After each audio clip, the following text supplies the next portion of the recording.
Perfect. Wait, oh. Hi guys, welcome back to Lynett's channel.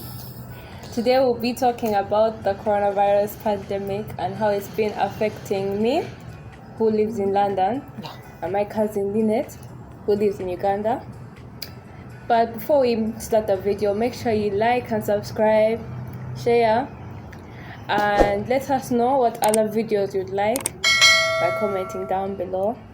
Follow her social media, that will be in the description. You can also follow mine whilst you're down there. It's up to you. Once you're down there. But yeah, I hope you guys enjoy the video. Yeah, wow, that was an amazing introduction, Zeba. Whoa. Can I say? Yeah, you're cut out for this. Yeah, so the pandemic was there the whole of last year. When did UK have the first lockdown? The first lockdown, I think the first lockdown actually happened when they closed school. So that was around April maybe, or March, April, around then. Yeah, because our first one was in March. Yeah, so our Prime Minister, he took quite some time to close schools until we got to like 800 cases, which right now, looking at the scale right now, is kind of small, but back then, that was a really big number. So he closed schools when we had just reached 800, I think. And the lockdown, it was when it first actually happened, everyone took it seriously. Like, the whole street was quiet. And to all my London viewers out there, if you know Oxford Street, you know how crowded it's on a daily, like, day to evening is always crowded. There's always traffic around there, always people. So when they initiated lockdown, even Oxford Street was just quiet. All the streets were quiet. You could hear a pin drop. That's how quiet it was. And all the supermarkets, everyone was on edge. Like, if I was to walk by someone this close, I'd probably run across the street. That's how serious it was.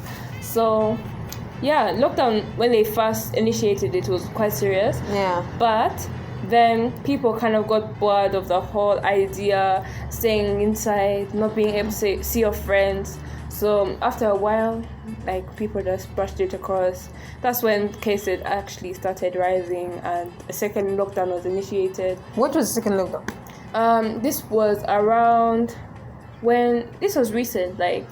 Oh, so after your first lockdown, yeah, did they like release it a bit, like start maybe allowing people to go out and everything? They released it for quite some time. So during like July up until, I would say, September, is when September, October, around there is when they were cool with it. But still, in the UK, we have something called Carnival, where like almost 3 million people just come and we dance in the streets. It's really fun. Yeah. That was cancelled for the first time in like 50 years. Also, like, just there were lots of, like, we weren't allowed to have parties or barbecues, and in summertime in the UK that's a normal thing. But it, like, lockdown was lifted, but there was still some restrictions.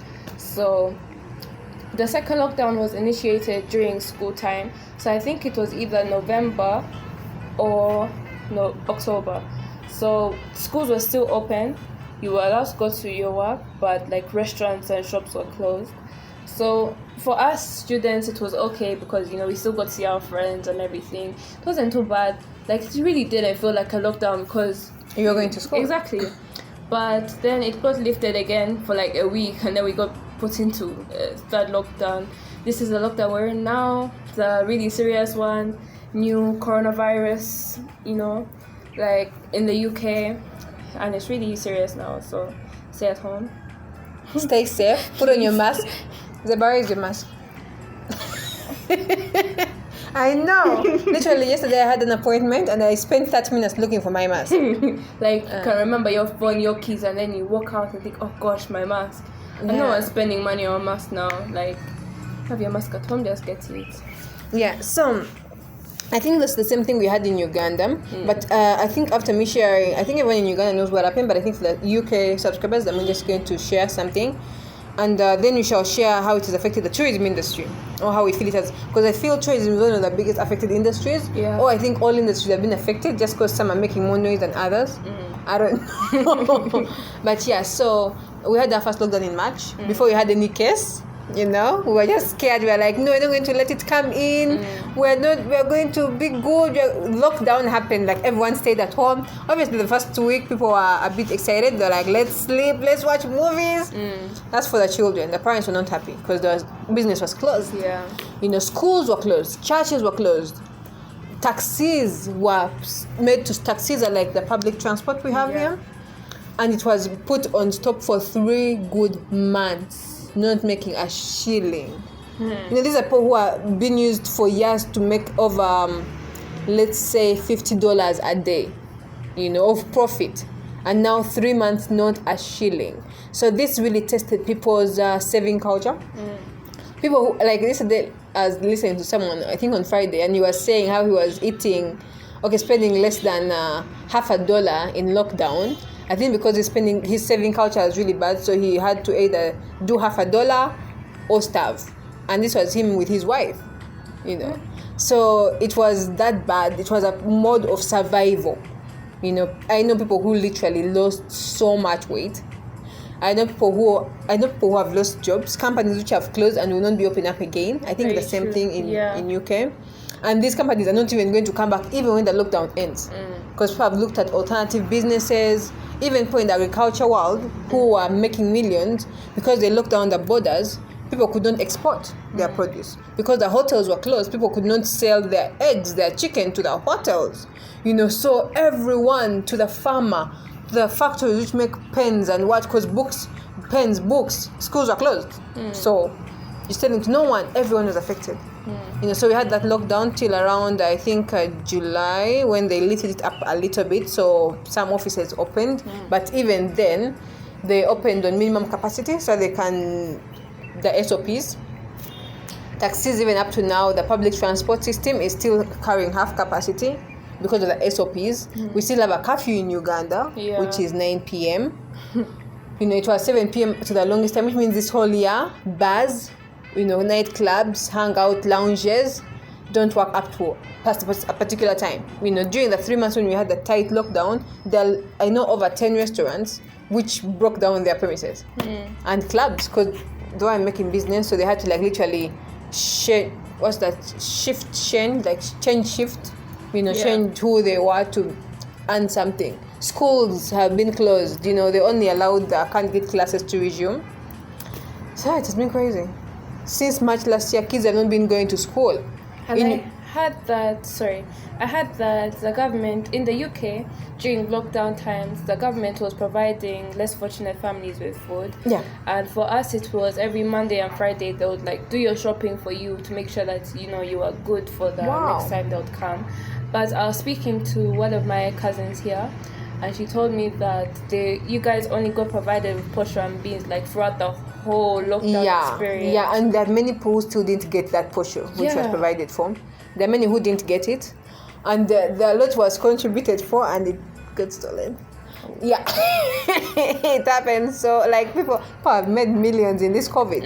I feel so it's that which happened. Many people have gone to the villages. I know families where they relocated to the village so that they could survive. Because staying in Kampala is crazy. Right now, the transport you used to go to town is what you used for 2 trips. Now you use it in 1 trip. But remember where you were working, either you got sacked or you got retained and your salary was never increased. There's something I wanted to say. What I want to say? Oh, God. Yeah. So the pandemic was really bad. So June, July, August, even when things were lifted, now we have the curfew situation happening. So the tourism industry where I'm in has highly, highly, highly been affected. Lodges, now they're looking at domestic tourism. Yeah. They're really trying to persuade them. And there's some properties which had, for the longest time, been no, we only cater to foreigners, which was working for them. But right now in this kind of situation, you have to adjust. Yeah, you have to, and there are many that I know that actually closed down office till further notice. Because right now, if we're having second waves and countries are going through other lockdowns, when will life get back? Exactly. There's no knowing when life's going to get to how it was before, the new normal. And now people are trying to call, curfew and quarantine, social distancing the new normal. And honestly, I think as a generation, coronavirus is very serious, and although there's new vaccines around, I think especially in such unfortunate countries like our neighboring countries, I think we need to start calling this our new normal. Like, we need to start getting used to it. And Take it seriously. Exactly. And I know that sounds so scary, but to keep everyone we love safe, we really do need to start taking this seriously. Okay, Zeba, so let me see how much time. Okay, we have enough time. I'm in the tourism industry, and travel has been affected. You came here on the 15th of December. How was your travel experience now that there is COVID? How was it? What did you have to do that previously you thought was never possible? Tell us, how was that? Well, before I was previously planning to come earlier, but because of family issues. So usually, if anything family related happens here, we can just book a flight same day, we'll arrive. But during this lockdown, and especially when me and my mom were about to book the flight, a couple of days afterwards was when they were about to initiate the second lockdown. So we're already having difficulties. I was so close to pressing buy on the plane tickets, but we had to get a coronavirus check, make sure everything was in check. And I think with Uganda, you need to have your coronavirus certificate from 72 hours. Yes. Yeah. Before, yeah, sure. But with in the UK previously, it took 72 hours to get the results. Yeah, exactly. So it was already a big rush. So we had to miss like a very big event that was going on here. But when I came on the 15th, it wasn't too much hassle because I wasn't going to miss anything. So I got my test done 3 days before I traveled. And it arrived actually the evening before I was leaving. So it was okay. I printed out everything. And then once I got to the airport, surprisingly, there wasn't very much social distancing, which just shows how, chilled out everyone was about the virus. And it was really shocking because I thought, of all places, the airport, where people from all over the world would come. But there was little to no social distancing, which I found quite disturbing. But the actual, getting across the seas into Uganda wasn't too difficult. Just show them, your coronavirus test. Yeah. And in Uganda, you need to check your yellow fever, which was normal. Like before the pandemic, you need to show, certain certificates to actually enter the country. So it was okay. Just needing to wear your mask all the way through your whole flight, especially myself, who I have lung issues where I have to catch my breath every now and again. But I spoke to the air hostess. They understood I could remove my mask. But I know for some people where it would be difficult to speak to somebody, that will become a problem. And especially because there's non-social distancing area in the airport, and people who are less who already have health issues, I think that needs to get sorted out. But in Uganda, it was okay. I think that's just more on the UK side. Even I stopped over at Qatar, and the Qatar airport was completely empty. I think. Had you seen that before? No. It was completely full before? Yeah. It was full. But now it's empty because I think their situation is a bit more serious, so they have to have a bit more tighter restrictions. But overall travel wasn't too difficult. You just need to be prepared in advance. That's all I have to recommend. Okay. But yeah, it was okay. Okay, because here in the tourism industry, it has highly been affected. Like I said, many companies are switching to domestic tourism, and even for the foreign tourists who are coming in, because of COVID tests and everything, the SOPs, a few are really scared of that. So we're having that challenge as a country, as a nation. Yeah, but I believe it will get better. Do you have any advice as we wind up, for the industry in Uganda, what you think we can do to get better, about the places where you have been, just a minute or two? Well, in the UK, in most shops and supermarkets where, you'll see people who aren't from the same household as you, there are markings on the floor to show, social distancing. Yeah. But I realized when I came here, there's literally, there's no sign of social distancing anywhere. So I think like my advice to you guys is like to have some type of guidance of social distancing, because we only know social distancing as a word. For all of those who don't actually know what it is, they need some form of guidance. So just little markings on the floor to show a bit of 1 meter away, just to make sure if the person in front of you might have been in contact with somebody, you're safe. That's all I have to recommend. As far as sanitizing and face masks, I think we're all good, except in markets where, but Uganda is a hot country, people get hot. Yeah. Understandable, but we're in a pandemic, so. Wear your mask. Yeah. Okay. Thank you, Zeba. No problem. Till next time. Bye. Bye.